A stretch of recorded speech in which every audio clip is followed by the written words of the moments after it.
zéro, Zorro. Et savez-vous ce qu'est le zéro? Ni plus, ni moins que toi. Notre Faust ne dit pas faux. Ni plus, ni moins, c'est le zéro. Le zéro, c'est quand ça vaut pas grand-chose, pas un clou. Le clou ne valant déjà pas grand-chose. Et oui, le cours du clou se plante. Le cours du... Zéro égale pas un clou, égale sans intérêt, égale zéro. Pire, pas un clou plus pas d'intérêt, c'est toujours égal à zéro. Et pourtant, le zéro n'est pas sans intérêt à tous les clous. Eh oui, c'est le mystère de la création.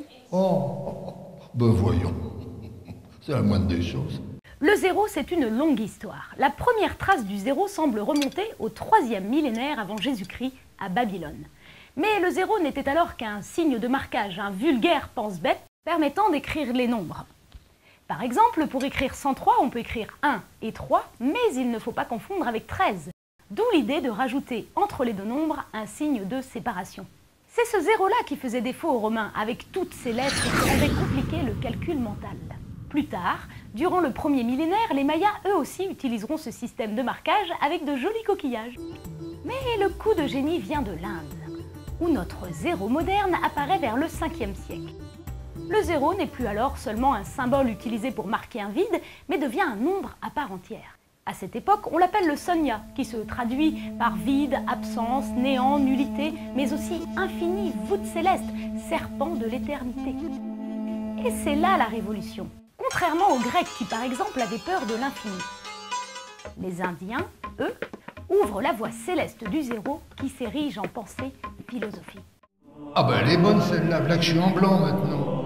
Mais c'est... Et oui, l'infiniment grand et l'infiniment petit. Et 1, et 2, et 3. Petit point, ou 3 petits cercles, car à l'époque, le vide indien ressemblait déjà à une petite bulle. En dehors de l'Inde, le zéro était considéré comme un instrument du diable. C'est au savant arabo-musulman que l'on doit la préservation et la propagation de notre zéro indien, comme l'atteste d'ailleurs l'étymologie du mot. C'est ainsi que le Sonya devient après traduction cifre. Cifre, on dit cifre.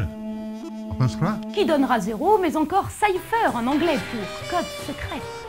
Or, le secret est précisément au cœur de l'histoire du zéro et de nos règles de calcul. Pendant des siècles, les règles de calcul que nous connaissons aujourd'hui vont rester une sorte de pratique secrète. En Europe occidentale, il faudra attendre 1202 et Fibonacci pour se voir expliquer les règles du calcul écrit sous couvert d'un traité censé expliquer ce qu'est la BAC, vous savez, le truc avec les boules. Mais il faudra rester discret si on veut échapper au supplice du bûcher. C'est que le zéro pose problème. Outre les problèmes de maths et les problèmes de bûcher, il est un endroit où le zéro fait défaut, ce qui a des conséquences depuis des siècles et des siècles. Amen. Et même des millénaires. Je veux parler de notre calendrier et de l'année zéro qui n'existe pas. C'est que, au moment de l'établissement de notre calendrier, le zéro n'était pas connu en Europe. On utilisait encore les chiffres romains. Du coup, on passe de l'an -1 avant Jésus-Christ à l'an 1 après Jésus-Christ, en escamotant le zéro. Et de 1 à 100, il y a 99 et pas 100. Or, il y a bien 100 ans dans un siècle. Vous comprenez maintenant pourquoi notre 21e siècle a débuté le 1er janvier 2001 et non en 2000. Vous comprenez maintenant pourquoi on est parti de rien pour arriver à pas grand-chose. Oh non! Oh non! Eh oui, zéro est arrivé sans se presser, le grand zéro. On y va? Ah, ça tourne. Très bien, voilà. Oh, qu'est-ce qu'on va se marrer. Ah ben, on va en faire plusieurs, oui. Amen.